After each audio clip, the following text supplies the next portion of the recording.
Good afternoon to everyone.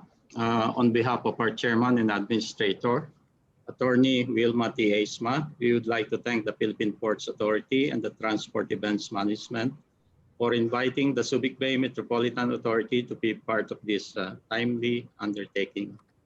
But before going to the main topic, please allow me first to give you a very brief overview of the Port of Subic Bay.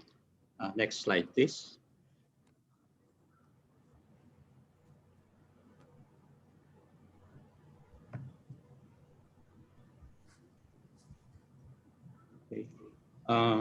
The Port of Subic Bay is one of the major international gateways of the country that is located inside the Subic Bay Freeport Zone. It currently comprises of 12 operational berthing facilities that are capable of handling diversified types of cargoes, containerized and non-containerized. The Port of Subic Bay is also complemented by the Subic Bay International Airport, the Subic-Clark-Tarlac Expressway, and soon the Subic-Clark Cargo Railway, making it accessible not only to and from the sea, but to both land and air as well. Okay. Now going to the main topic, we all know that most ports are besieged by various challenges like congestion, environmental sustainability, economic trends, and climate adaptation, among others. However, given the 10 minutes limit for the presentation, we can only share to you the Subic Bay Port's experience on the impact and challenges brought by the COVID-19 pandemic. As we all know, this COVID-19 pandemic led to a global crisis with significant impacts and challenges on every aspect of global supply chains, and that includes the port and the shipping industry. Like most seaports in the world, the decline in global trade due to the imposed restrictions to prevent the spread of COVID-19 virus have also negatively affected the Port of Subic Bay's operations. And so to show you the impacts presented in the slide is a summary of the Subic Bay Port performance up to the third quarter of the past year as compared to the same period during this time of the pandemic, where the Subic Bay Port's revenue, volume of cargoes, and vessel calls handled have all seen significant decline compared to the same period of the previous year, decreasing by about 22 to 37%.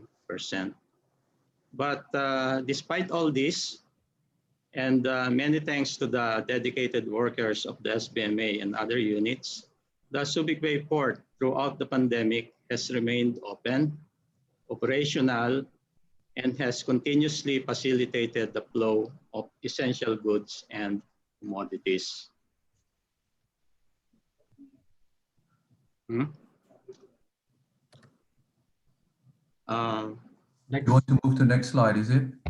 Yes. Yeah. In coping with the COVID-19 pandemic, one of the first and crucial steps that the SBMA management implemented was to immediately warn the community on the dangers of the virus and impose a more stringent access and border control procedure.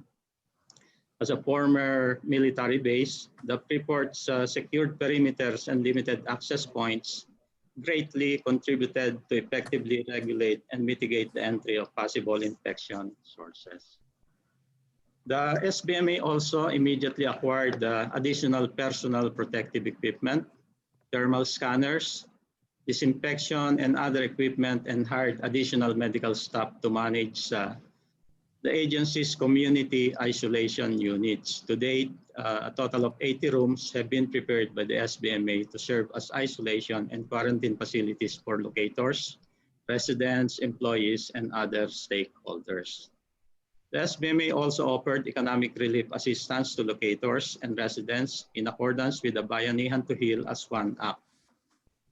Furthermore, the Subic Bay Freeport was also one of the first in the country outside of Metro Manila to have a molecular testing laboratory for COVID-19 through the partnership with the Philippine Red Cross.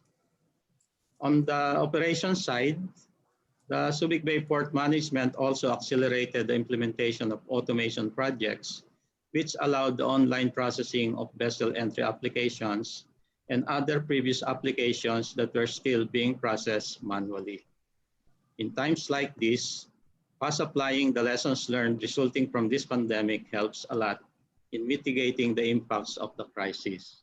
However, in doing so, one should bear in mind that the crisis created interdependent challenges that cannot be resolved by actions addressing a single aspect only. So it is very important to fully understand all the implications to be able to formulate a workable solution.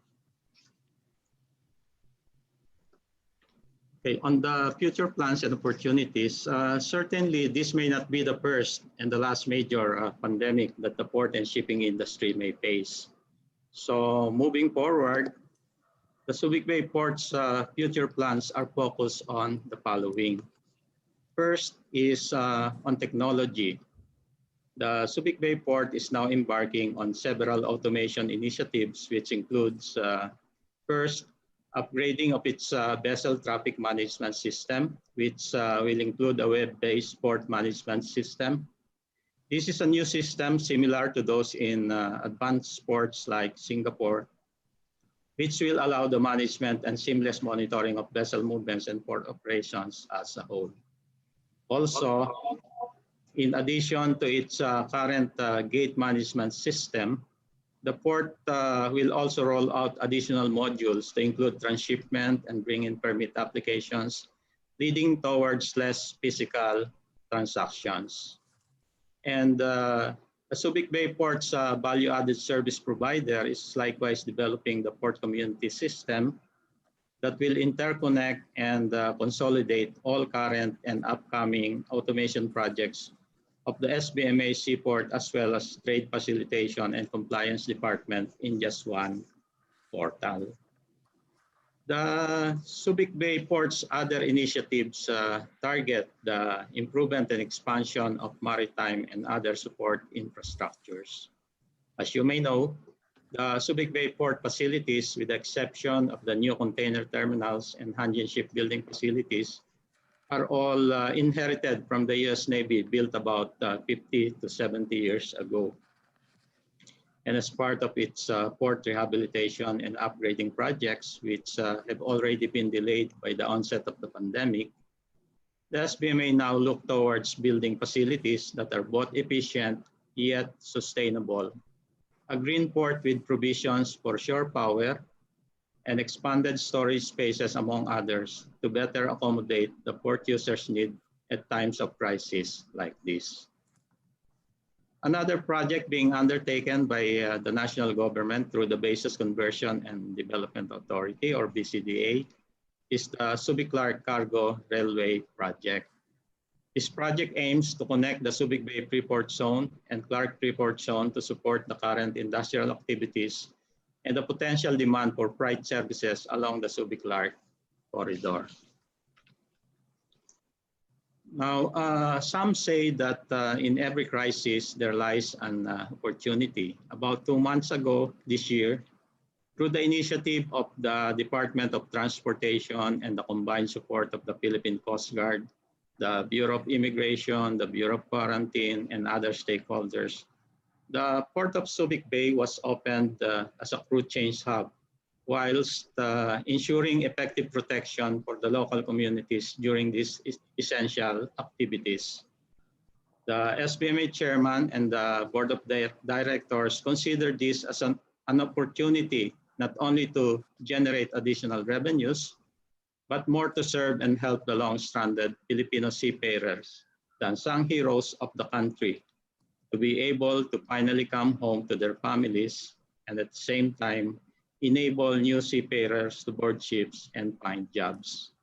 As of today, November 19, the one-stop shop for crew change at Subic Port has already served 45 ships and combined 579 on and off signer crews.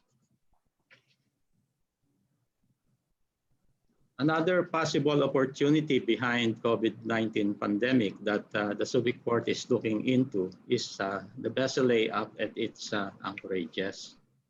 The COVID-19 pandemic has affected the maritime industry in previously unthinkable ways. Many ports around the world are denying entry to certain vessels, and travel restrictions have denied and postponed crew changes. Many ships are put out of service, crews have been laid off, and the impacts of the pandemic are forcing ship owners and operators to consider placing their vessels in layup. On the other hand, the Port of Subic has naturally protected anchorage areas that are suitable for safe vessel layups. And as a matter of fact, SBMA has received a number of inquiries and proposals for the same activity, particularly for cruise and passenger ships. So the SBMA has formally asked the Interagency Task Force on Emerging Infectious Diseases for advice and guidance on this undertaking, and will actively take this opportunity once cleared by the authority. Lastly, as our lessons learned from the pandemic continues to grow, the more we realize that the COVID-19 pandemic could also represent an opportunity for the port and the shipping industry to change the way the industry operates that may effectively contribute to broader systemic resilience. Thank you.